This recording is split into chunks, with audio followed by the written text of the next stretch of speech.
반갑습니다. 한국사입니다. 오늘은 이제 26강 민족유일당 운동에 대해서 만나보겠습니다.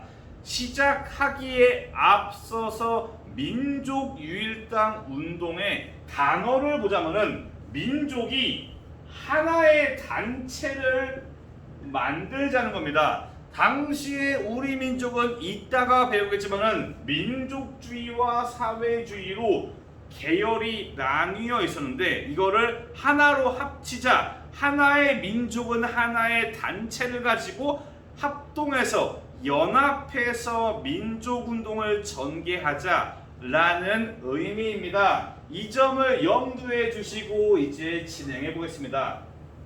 우선 사회주의가 어떻게 우리 민족에게 보급되었는가 그 과정을 만나볼게요. 우리가 이전에 배웠던 것과 연관이 되어 있습니다.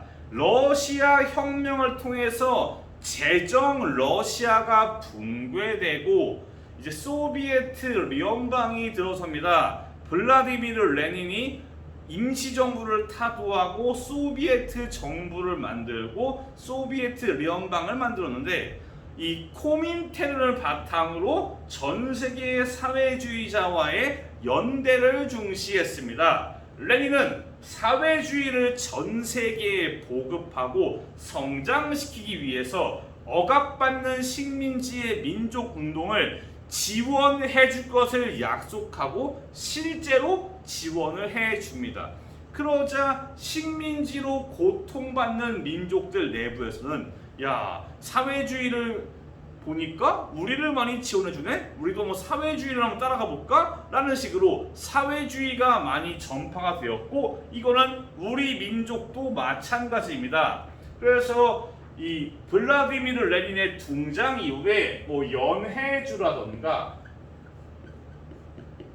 일본 등지에서 이제 사회주의가 점점 전파가 되고 여기 있는 조선 공산당의 결성 전에도 뭐 사회당이라는 이름으로 사회주의 연합이 연해주에서 등장하기도 했습니다. 본격적인 사회주의 공산당의 형성은 1925년입니다. 이 공산당의 결성을 계기로 이제 우리 민족운동이 두 가지의 파벌로 나뉘게 되는 겁니다. 하나는 민족주의 계열, 하나는 사회주의 계열. 이렇게 말이지요. 이 둘은 보통 기본적으로 대립이지만은 항상 대립만을 해온 것은 아니기 때문에 VS가 아닌 OR로 제가 표시를 했습니다. 두 가지로 분화가 생기게 됩니다. 이런 상황 속에서 민족유일당으로 나아가게 되는 과정들이 있습니다. 먼저 일단 이 전 세계 사회주의자의 연합 네트워크를 이끄는 것은 러시아의 소비에트 연방의 코민테른이 핵심이에요. 소비에트 연방의 소련의 코민테른이 각 지의 코민테른에게 지시를 내리는 형태로 일사불란하게 사회주의는 움직였습니다. 이 당시에 민족유일당 운동이 전개되는 배경에는 이 러시아 코민테른에서 이제 각지에 있는 식민지의 사회주의자 운동가들에게 민족주의자랑 연합해서 이 제국주의를 끊어버리자. 제국주의적인 투쟁, 제국주의에 대한 투쟁을 위해서 민족주의자와 연합할 수 있다. 연합을 해라 라고 지시를 해요. 또한 이전에 잠깐 언급했지만은 중국에서 국민당과 순원의 국민당과 공산당이 하나로 연계하는 제1차 국공합작이 탄생을 합니다. 그러자 중국의 영향으로 우리 민족 내부에서도 사회주의랑 민족주의랑 나누지 말고 우리도 중국처럼 하나로 함께 해야 되는 것 아니냐라는 의견들이 등장해서 베이징에서 한국독립유일당 북경 촉성회 이전에 배웠던 만주에서의 삼부통합운동, 정의부, 참의부, 신민부로 나뉘었던 단체들이 하나로 합치자, 물론 하나로 합치는 것은 실패를 했지만은 여튼간에 삼부통합운동 자체는 민족유일당 운동의 일환이었습니다. 이것도 키워드라고 볼 수 있겠네요. 참, 한국사 공부를 하다 보면 키워드가 매우 많습니다. 예. 그 중에서도 더 중요한 키워드와 덜 중요한 키워드, 이렇게 나뉠 수가 있어요. 요거 같은 경우는 살짝 덜 중요한 키워드가 되겠네요. 이런 국제적인 배경 속에서 한반도 내부의 상황은 어땠냐? 원래 민족주의가 있었고, 그리고 뒤이어 등장한 사회주의가 있는데, 이 민족주의 내부에서 분화가 발생합니다. 이 1920년대에 일제 식민 통치 방식인 문화 통치로 인해서 겉보기에는 허울 좋지만은 우리 민족에게 약간의 자유가 허용이 되어졌고, 이걸 빌미로 우리 민족주의자 내부에서 마탱이가 간 변질되는 케이스가 나오는데, 그게 바로 타협적 민족주의자예요. 탐이 대표적인 인물은 이광수로서 자치론을 주장합니다. 이건 뭐냐? 이런 거예요. 심플하게 우리 민족이 현재 식민지 상황에서 완전한 독립을 당장에 얻기는 어렵다. 그렇다면 단기적으로 우리가 뭘 목표로 해야 되냐? 정치에 참여하는 권리, 참정권을 얻고 자치를 얻어서 일단 자치권을 얻은 다음에 그 다음에 완전한 독립을 누려보자 라는 자치론이 등장을 하는 겁니다. 이광수가 대표적이에요.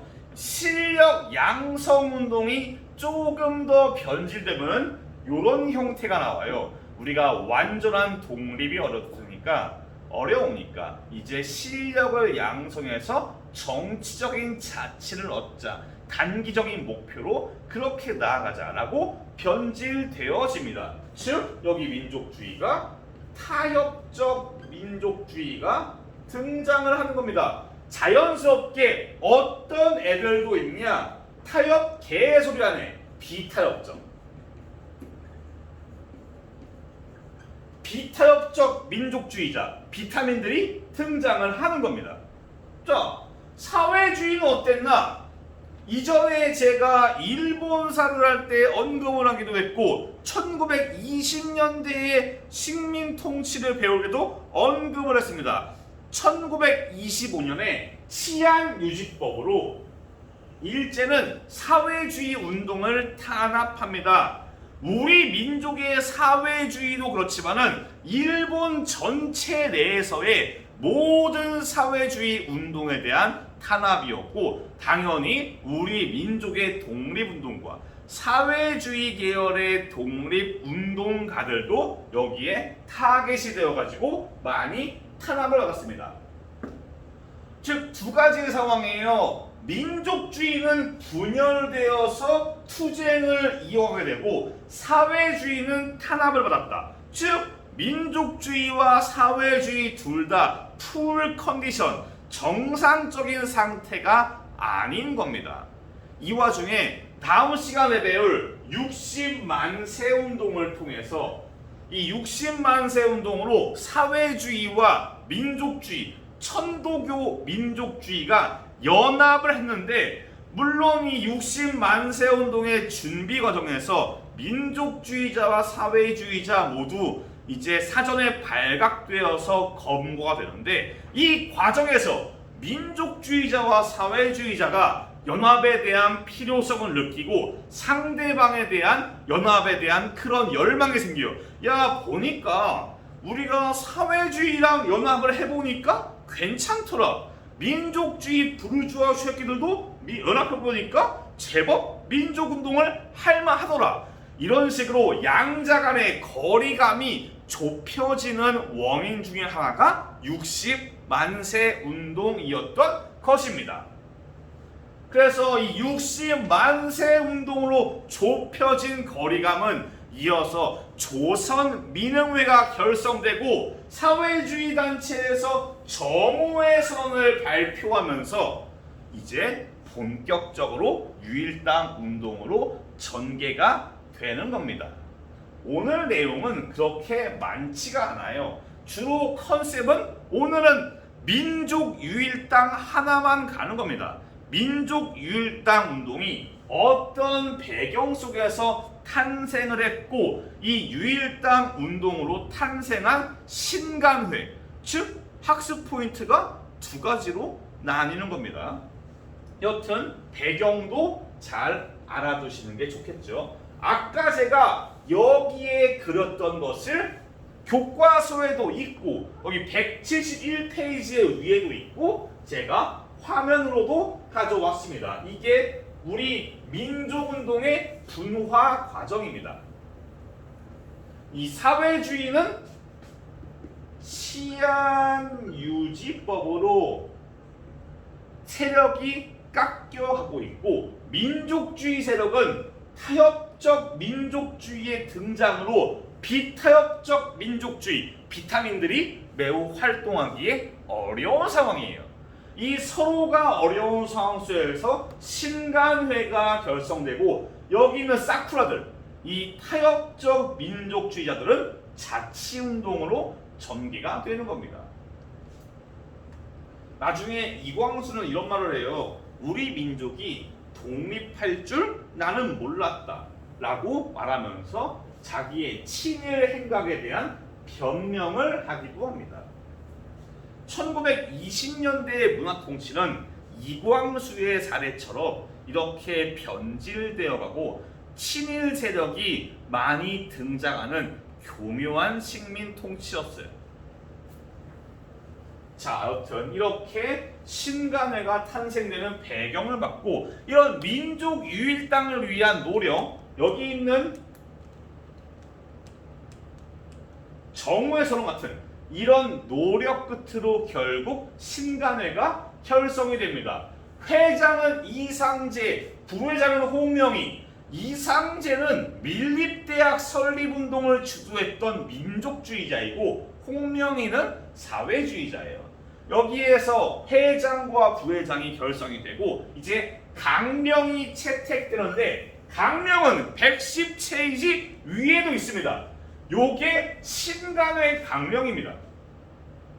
읽어볼게요. 우리는 정치적, 경제적 각성을 촉진함. 우리는 단결을 공고히 함. 우리는 기회주의를 일체에 부인함. 여기에서 말하는 기회주의가 무엇일까요? 바로 자치론 되겠습니다. 자치론 같은 기회주의자 일체에 부인한다 라고 강령을 내겁니다. 강령 자체가 중요한 사료니까 알아두시면 좋을 것 같습니다. 이 신간회는 최초의 민족협동 전선 단체로서 뭐 별거 없어요. 그냥 이 말 자체가 그냥 서로 나뉘지 않고 우리 민족이 하나로 합치자라는 의미의 민족협동단체 최초입니다. 나중에도 민족협동단체가 몇 번 나와요. 우리가 배우기도 합니다. 그렇지만은 최초는 신간회. 또한 특이한 거는 키워드는 아닌데 합법적이에요. 일본이 요거를 승인해 줍니다. 일본이 신간회를 허락을 해줘요. 그렇다면은 좀 여담인데 좀 깊이 들어가는 내용인데 일제는 왜 신간회의 활동을 승인하였을까요? 상당히 복잡합니다. 자, 당시 계파가 민족주의가 있고 사회주의가 있어요. 일제는 민족주의자는 얼추 누가 있는지 다 파악을 하고 있어요. 하지만 사회주의자는 누가 있는지 일제가 파악을 정확하게 100% 다 하지 못하고 있습니다.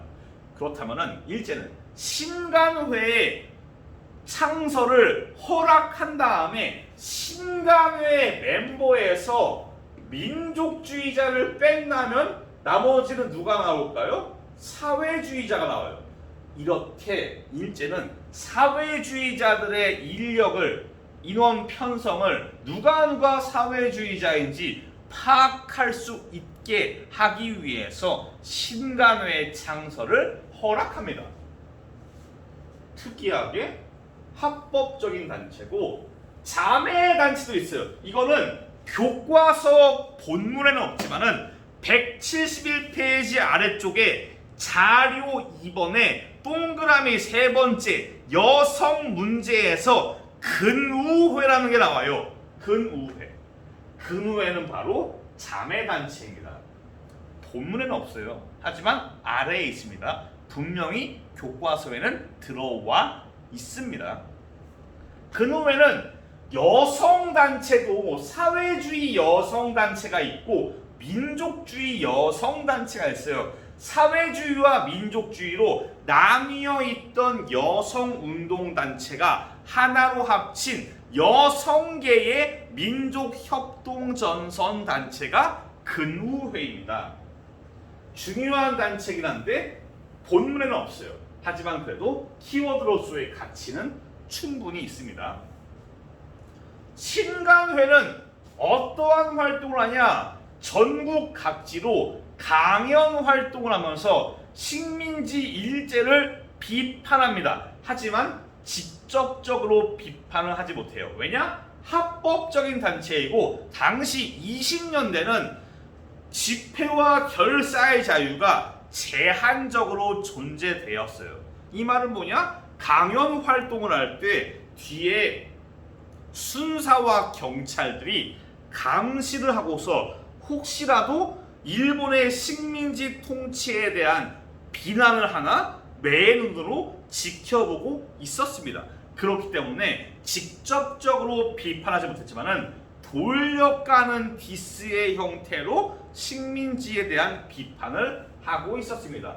또한 여러 가지 사회운동을 지원해요. 거기 171페이지 아래쪽에 있는데 그 아까부터 자료 2번 청년운동, 노동운동, 여성운동, 형평운동 뭐 2학기 시험범이긴 하지만은 이 백정들에 대한 차별을 철폐하자고 주장한 형평운동 등등 여러 가지 사회운동을 지원합니다. 하지만 신간회에서 가장 중요한 키워드는 무엇이냐? 여기 있는 광주 학생 항일운동. 다음 시간에 자세하게 배우는 광주 학생 항일운동의 진상조사단을 파견해서 도대체 광주에서 학생들이 어떠한 차별을 겪고 왜 광주의 학생들은 식민지 교육과 식민지 체제에 대항해서 항거하였나를 파악하기 위한 진상조사단을 파견해서 광주 학생 항일운동이 전국적으로 퍼져나가는데 기여합니다. 더 나아가서 이 광주 학생 항일운동을 제2의 3.1운동으로 거국적으로 키우기 위한 움직임을 보입니다. 민중대회를 개최해서 대규모로 으쌰으쌰 해가지고 3.1운동을 다시 한번 이어가자. 어게인 3월 1일 이런 느낌으로 민중대회 개최를 시도합니다. 중요한 키워드입니다. 요 활동 두 가지 중요한 키워드예요. 신간회 강명 알아두시고 합법적이었으며 자매단체로 근우회가 있다. 활동에서 두 가지 반드시 명심하시고 이렇게 신간회가 활동을 하지만은 민중대회 개최 시도가 결국은 일본의 눈밖에 납니다. 일본이 신간회를 합법적으로 인정했지만은 민중대회를 대규모로 개최하는 것은 결코 용납하지 못했습니다. 그래서 민중대회 개최를 시도하다가 신간회 간부들이 대거 체포됩니다. 이러면서 신간회의 간부들이 대거 세대 교체, 물갈이가 된 것이죠. 또한 이 시기에 국제 정세가 변화합니다. 사회주의의 컨트롤 타워 맨 위에 있던 코민테른의 방침이 민족주의자와의 연합이 아니라 171페이지 사료 읽기 가운데에 있는 코민테른의 노선 변경으로 바뀌어요. 더 이상 민족주의자랑 연합을 하지 말고 연합 안에서 민족주의자와 싸우면서 사회주의의 세력을 키우는 데에 신경을 써라. 제국주의적인 투쟁이 아니라 계급투쟁, 민족주의 부르주아들과 투쟁을 하라 라는 식으로 코민테른의 입장이 바뀝니다. 실제로 이 이후에 노동운동, 농민운동 등등에서 계급주의 투쟁이 많이 나타납니다. 뭐 자본가에 대한 투쟁, 지주에 대한 투쟁, 이런 식으로 투쟁의 양상이 변화를 해요. 여튼 코민테른이 더 이상 연합하지 말아라 라고 하고 때맞춰서 제1차 국공합작이 장제스가 공산당의 뒤통수를 후려 갈기고 쿠데타를 해서 공산당을 엎어버리는, 물론 완전히 끝장낸 건 아니지만은 공산당에 대해서 공격을 실시하는 이런 것들을 통해서 중국의 국공합작이 파토가 납니다. 이렇게 국제 정세가 변화했어요. 다시 국내 내부 신간회의 상황으로 돌아갑니다. 아까 방금 얘기했어요. 지도부가 대거 체포가 되었습니다. 새롭게 등장한 지도부가 조금 맛이 갔습니다. 이전에는 회장이 민족주의자, 부회장이 사회주의자, 나름대로 사회주의와 민족주의의 간부 간의 그런 파벌의 안배를 주었는데, 새롭게 등장한 지도부는 철저하게 민족주의가 민주주의가 아니 정신 나갔네. 미안합니다. 민족주의가 강세였는데 멀쩡한 민족주의도 아니에요. 심지어는 비타협적 민족주의자들이 타협적 민족주의자 방침도 괜찮지 않겠냐라고 하면서 자치론, 이 사쿠라들, 이 타협적인 민족주의자들도 넣자고 주장해요. 이 배경에는 이 신간회가 합법적인 단체다 보니까 상당히 규모가 컸어요. 교과서에는 4만 명에 이른다고 했습니다. 원체 덩치가 크다 보니까 비밀 조직도 아니다 보니까 신간회 내부에는 은근슬쩍 들어와 있는 자치론자도 존재할 정도였어요. 들어올 때 걸음막이 없었던 겁니다. 거기에 더해서 심지어 자치론자, 완전한 자치론자도 신간회의 멤버에 넣자 라는 소리를 하니까 여기에 사회주의자 계열 애들이 야, 신간회가 정말 맛이 갔구나. 여기에서 더 이상 못 이겠다.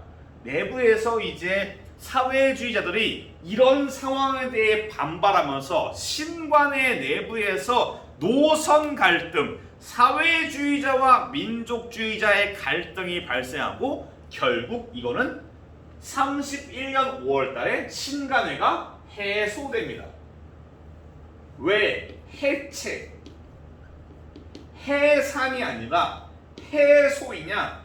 해소는 발전적인 의미예요. 지금 우리가 여기에서 끝나지만은 나중에 기회가 된다면 다시 만납시다. 이런 느낌으로 긍정적인 마무리로 하는 게 해소입니다. 물론 다시 만나는 일은 없었지만은 그래도 마지막 가는 길 좋게 좋게 갑시다 라는 의미로 해소라고 표현합니다. 신간에는 이렇게 끝이 났어요. 이렇게 해소가 되었지만은 이후에도 민족주의와 사회주의 간의 협동의 움직임은 아예 없는 게 아니에요.